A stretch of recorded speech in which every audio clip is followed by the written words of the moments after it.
Figure of speech number 4 is called part whole or whole part. And it is a figure of speech in which a part is used for the whole or the whole is used for the part. The best way to explain how this works is just to show you lots of examples, which we will do for this one. Here are some examples. He is a man of the cloth, which means he belongs to a religious order. The robes, for example, that some clergy wear. The next example, he writes with a fine hand, means he has good handwriting.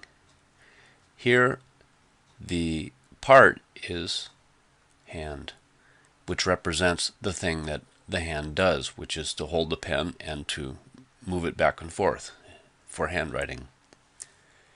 We have always remained loyal to the crown.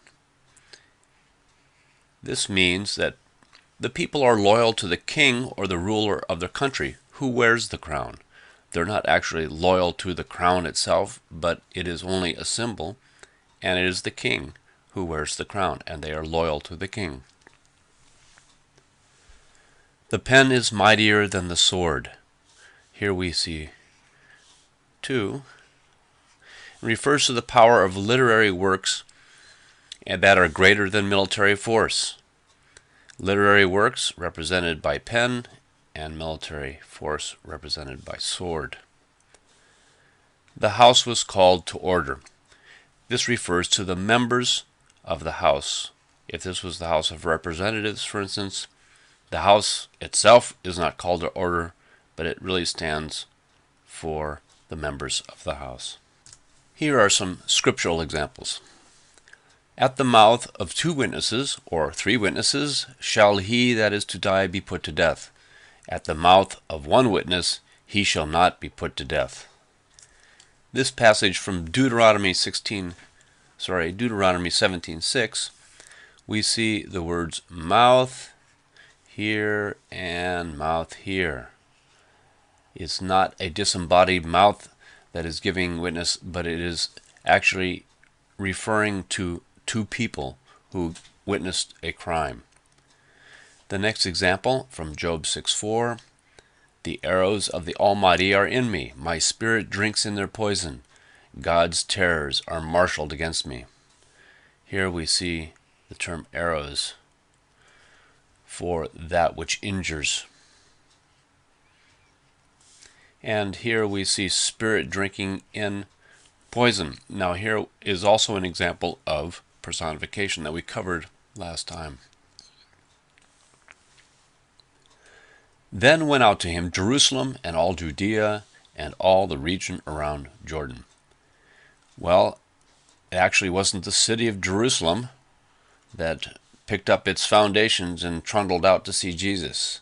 It refers to the people who live in Jerusalem. Same thing with Judea. It's not the province of Judea who went out to see, but the people who live there.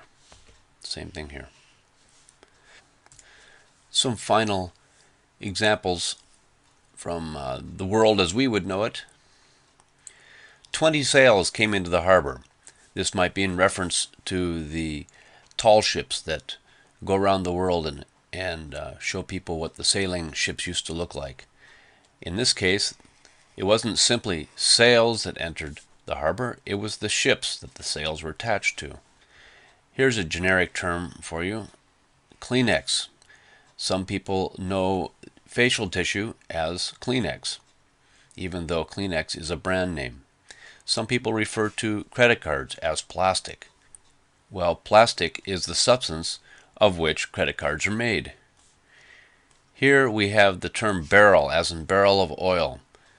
Oil doesn't come in barrels anymore, and the barrel just refers to the contents, which is the oil. Here's an expression from my youth, the long hairs, used for hippies.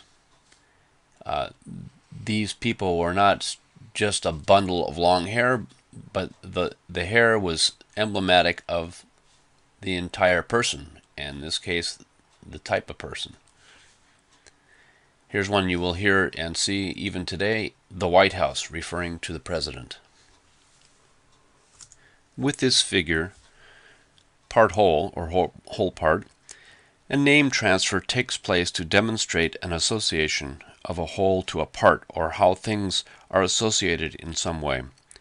This allows a reader to recognize similarities or common features among them. It may provide a more common meaning to a word.